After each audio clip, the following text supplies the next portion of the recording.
Oi pessoal, tudo bem? Hoje nós vamos estudar um assunto que é conhecido por Entre Guerras, que é o período compreendido entre 1919, ou seja, o final da Primeira Guerra Mundial, até 1939, no qual estoura a Segunda Guerra Mundial. E nessas duas décadas aconteceram muitos fatores a nível mundial, como a crise de 1929, também chamada Grande Depressão. Também nós estudamos o impacto da Primeira Guerra Mundial, no qual a Europa ela se viu destruída por conta das consequências da Primeira Guerra, no qual ela teve muitas perdas, economias devastadas e uma geração extremamente frustrada. O saldo da guerra deixou 10 milhões de mortos em combate, 5 milhões de desaparecidos e 7 milhões de pessoas feridas e mutiladas. O preço da guerra foi muito elevado para os países europeus, especialmente para os derrotados.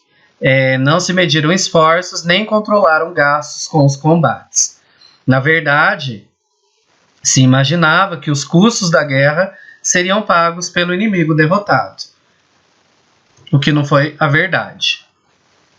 Os impactos econômicos da guerra, eles não estão relacionados apenas aos negócios financeiros, mas também à dinâmica social, cultural e política. Na década de 1920, ou seja, a década posterior à Primeira Guerra, a Europa destruída pelos conflitos, enquanto isso os Estados Unidos se consolidam como a potência imperialista.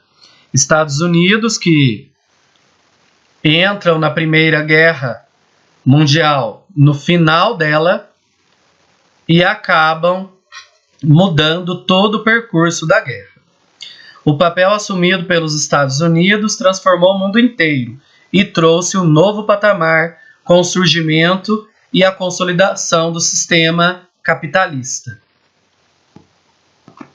E os Estados Unidos também criaram um estilo de vida chamado American Way of Life, um estilo de vida americano, e se estendeu por toda a Europa modelos comportamentais, costumes, modas e gostos variados que os Estados Unidos vendiam através da propaganda, de seus filmes, através da televisão, e principalmente de uma propaganda voltada para o consumismo, ou seja, o consumismo extremista, como a Coca-Cola, como eletrodomésticos.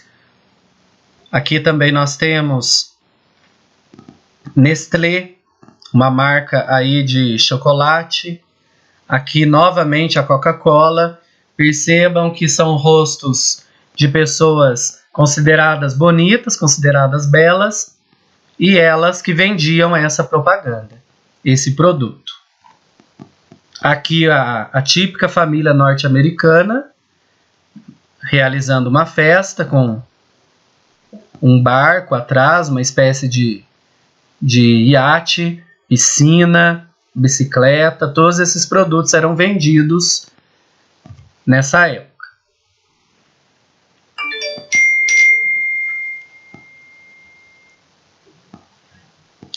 Aqui também nós temos outras propagandas, como a Coca-Cola, novamente. Aqui a cerveja, American Beer. E aqui vários eletrodomésticos e brinquedos, em uma família norte-americana. E aqui alguns dados para a gente pensar nesse crescimento norte-americano. A produção estadunidense aumentou 60% e a renda nacional cresceu 42%. Porém, esse crescimento a gente sabe que era desigual. Somente alguns tinham praticamente renda o suficiente enquanto a maior parte da população não atingiu esse nível de vida. Né? É um erro muito comum a gente pensar que essa riqueza era distribuída igualmente para a população. Entre o restante da população estavam os agricultores. Durante a guerra, eles contraíram muitos empréstimos para incrementar a produção.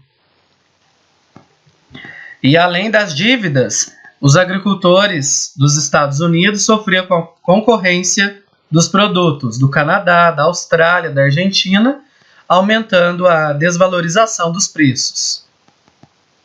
E é nesse contexto que entra a crise de 1929, o chamado crack da Bolsa de Nova York.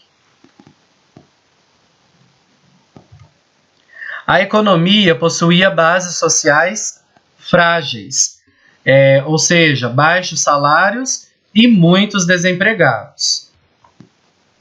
Grandes desigualdades sociais e econômicas. No ano de 29, 1% da população detinha 45% da riqueza nacional. Ou seja, quase metade da riqueza nacional ficava nas mãos de 1% da população. Em meados da década de 1920, a Europa reassume o controle de seus mercados e a disputa com os americanos o mercado internacional. A Europa, que se viu destruída, começou a se reconstruir, se reerguer. Em mais ou menos 1925 para frente, ela reassume o controle dos seus mercados.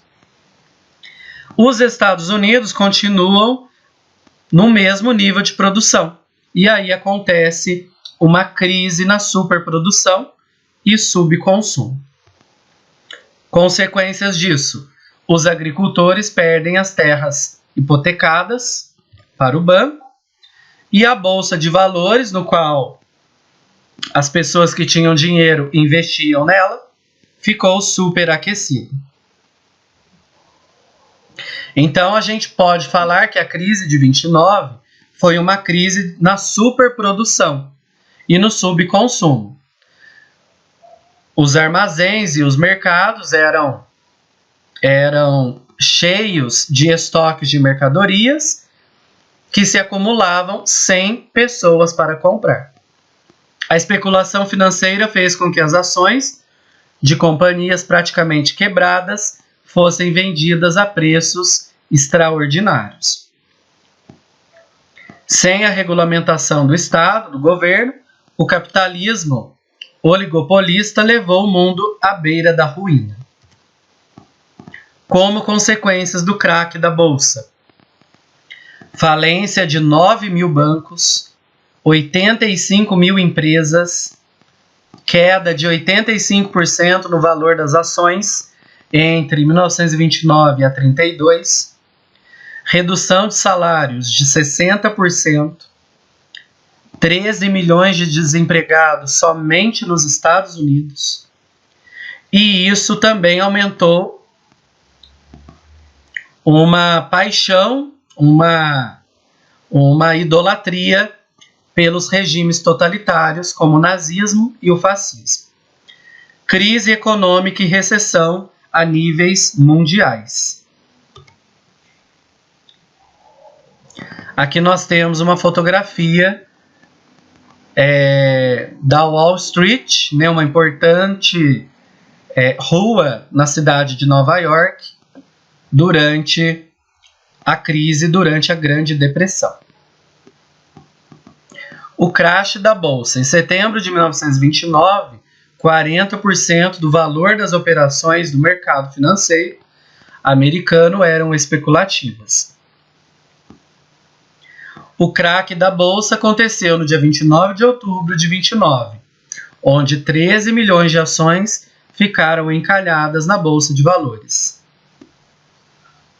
Como consequências, demissões em massa, queda nas vendas, não tinha comprador, as empresas começam a parar a produção, os trabalhadores dessas empresas foram demitidos, sem dinheiro para comprar, houve uma queda no consumo e também nas vendas. Para solucionar essa crise, o governo norte-americano do presidente Theodore Roosevelt, ele cria uma política econômica chamada New Deal, o novo acordo, que basicamente tinha como características subsídios aos agricultores, ajuda a esses agricultores falidos. Procuraram também incentivar as obras públicas, como construção de hospitais, escolas, pontes, política de proteção ao trabalhador, criando seguro-desemprego, e também controlou a especulação bancária. Ou seja, uma política de intervenção do Estado na economia. Aos poucos, os Estados Unidos eles começam a se reerguer na década de 1930.